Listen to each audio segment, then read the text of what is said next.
hadirin hadirat yang dimuliakan Allah. Berkata Al-Imam Ibn Athaillah Sakandari di dalam salah satu hikamnya, beliau katakan rubba ma'siyatin awrathat dhullan wan kisara khairun min ta'atin awrathat uluwan wastikbara. Al-Imam Sakan Ibn Athaillah Sakandari dalam ini bait, di dalam ini hikam yang beliau kumpulkan hikmah-hikmah yang keluar dari hati beliau yang begitu bersih dan jernih, dan ia persembahkan kepada umat Islam, dan berlaku ilmu itu terus sepanjang zaman sampai zaman kita ini, dibaca oleh para ulama, oleh para santri, oleh para siapapun yang ingin dekat dengan Allah Jalla Jalaluh. Berapa banyak maksiat yang menyebabkan seseorang menyesal kepada Allah Ta'ala dan merasa hina di mata Allah Subhanahu wa Ta'ala, itu lebih baik daripada satu perbuatan taat yang dikerjakan seorang hamba yang melahirkan kesombongan di mata Allah. Jauh lebih baik maksiat itu daripada taat itu, karena yang dilihat adalah dampaknya. Ini berbuat maksiat, seorang hamba Allah Ta'ala berbuat maksiat, ya manusiawi memang, karena kita bukan Rasul dan kita bukan Nabi. Kita tidak punya status maksum sebagaimana para anbiya dan mursalin. Mereka para aulia yang dekat dengan Allah Ta'ala pun tidak disebut maksum. Mereka hanya disebut mahfuz, dijaga oleh Allah Ta'ala, dan ketika mereka terjerumus maka mereka akan dikembalikan kepada Allah Ta'ala dengan taubat. Apalagi kita yang sehari-harinya tidak lepas dari maksiat ini dan itu, terlebih zaman ini yang sudah dipenuhi dengan fitnah kanan kiri depan belakang atas dan bawah. Maka dampak dari maksiat ini yang dilakukan seseorang yang perlu diperhatikan ketika ia terjerumus dalam kubangan kotor itu. Rubba ma'siyatin awrathat dhullan wan kisara. Berapa banyak maksiat yang menyebabkan seseorang menyesal di mata Allah Ta'ala dan hina di mata Allah. Lebih baik khairun, lebih baik daripada min ta'atin awrathat uluwan wastikbara. Lebih baik daripada taat yang melahirkan kesombongan dan keangkuhan. Merasa bangga dengan taatnya yang banyak, merasa bangga dengan sedekahnya yang banyak, dengan salatnya yang banyak, dengan ini yang itu, sehingga dia lihat yang lainnya tidak apa-apanya dibanding amalannya dan dirinya.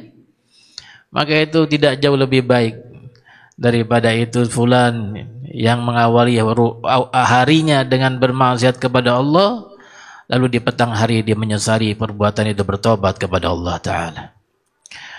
Dari itu ulama kita mengatakan bahwa maksiat yang muncul dari seseorang karena syahwat itu lebih mendapatkan, lebih banyak kesempatannya mendapatkan ampunan daripada maksiat yang dilakukan seseorang karena sebab kesombongan dan keangkuhan. Mana contohnya? Contohnya kita punya moyang Nabiullah Adam alaihissalatu wassalam. Beliau melakukan kesalahan kealfaan. Tidak dikatakan maksiat, tapi kesalahan di mata Allah.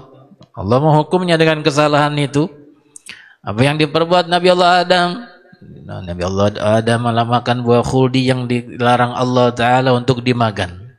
Wala taqraba hadhihi syajarata fatakuna minal. Jangan kalian berdua dekati pohon ini. Lalu dari situlah iblis kemudian masuk dan mencari celah.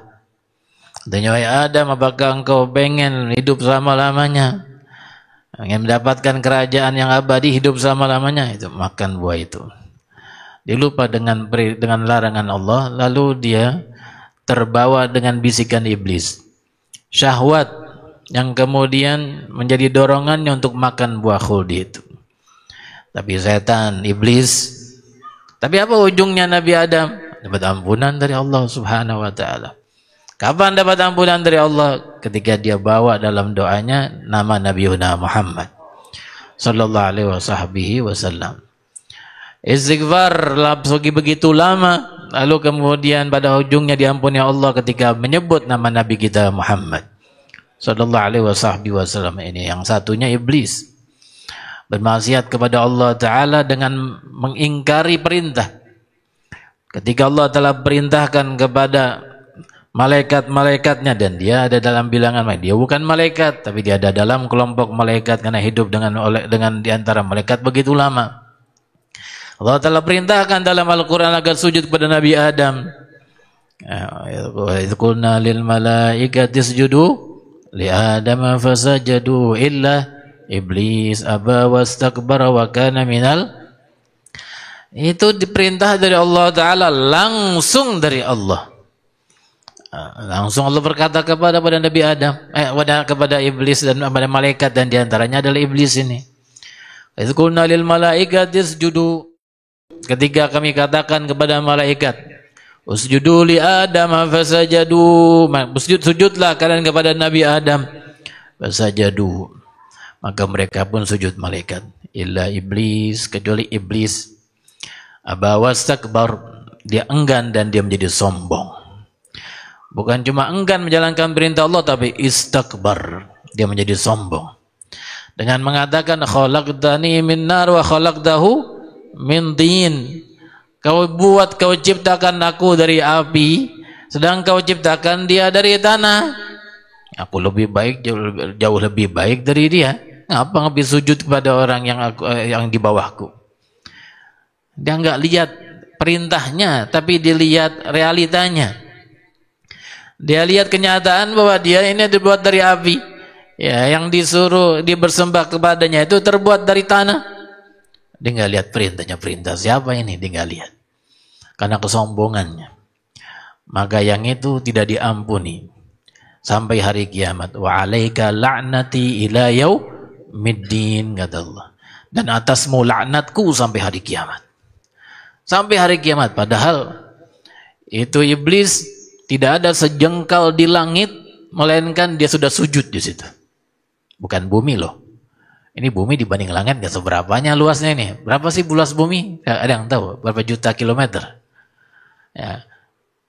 Sekian juta kilometer bumi dari ujungnya ke ujungnya, dari barat ke timurnya, utara ke selatannya. Tapi langit berjuta-juta, nggak ada yang tahu luasnya langit oleh Allah Ta'ala. Tapi disebutkan tidak ada sejengkal langit melainkan sujud. Ya, iblis sudah sujud di situ. Karena Pak ibadahnya yang begitu hebat, sehingga dia digolongkan dalam golongan malaikat. Allah Ta'ala berkata, wa idh qulna lil malaikah, ketika kami berkata kepada malaikat, nggak dibilang wa idh qulna lil malaikati wa iblis, nggak dibilang wa idh qulna lil malaikati wa iblis, karena udah lama dia hidup bersama malaikat, maka digolongkan dalam golongan mereka seakan-akan bagian dari malaikat. Tapi kesombongan itu yang membuatnya tidak mendapatkan ampunan Allah selama-lamanya. Sedangkan Nabi Allah Adam alaihissalatu wassalam mendapatkan ampunan. Dari itulah siapapun yang berdosa dan terjerumus dalam jurang maksiat karena syahwat, kembalilah kepada Allah. Pintu Allah Ta'ala selalu terbuka. Selama matahari masih terbit di tempatnya, dan selama rohnya belum sampai ke tenggorokannya, maka Allah Ta'ala masih terus membuka pintu taubat untuknya. Sebesar apapun dosamu yang kau lihat, maka ampunan Allah lebih besar daripada itu. Kecuali musyrik tentunya. Syirik tidak diampuni Allah Ta'ala. Inna syirka la zulmun azim. Sungguh kemusyrikan adalah kezaliman yang begitu dahsyat, begitu besar. Inna Allah la yaghfiru an yushraka bihi wa yaghfiru ma duna dzalika liman yasha. Sungguhnya Allah Ta'ala tidak mengampuni dosa syirik, tapi dia mengampuni dosa selain syirik liman yasha, untuk orang yang dikehendaki. Siapapun yang dikehendaki Allah Ta'ala, maka dia akan dapat ampunan Allah Subhanahu wa Ta'ala selain dosa syirik. Hadirin hadirat yang dimuliakan Allah. Begitu sunnatullah telah ia tuliskan dan ia gariskan di alam dunia ini untuk kita kaum muslimin muslimat. Dan untuk siapapun selain muslimin muslimat yang bertaubat, masih Allah Ta'ala buka pintu taubat selama dua hal tadi belum datang atas dirinya, ketika mereka bertobat dari dosa syiriknya. Ketika mereka bertobat dari dosa syiriknya. Siapapun yang bertobat dari dosa kekafirannya, dosa kufurnya, dosa syiriknya, maka Allah Ta'ala akan terima. Siapapun itu, laki, perempuan, pejabat, rakyat, agama apapun dia sebelumnya dia peluk.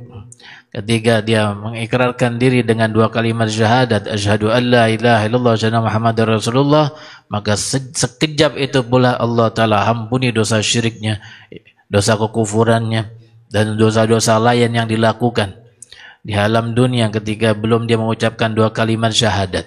Bersih sebersih-bersihnya seperti dia baru saja lahir dari perut ibundanya. Hadirin hadirat yang dimuliakan Allah.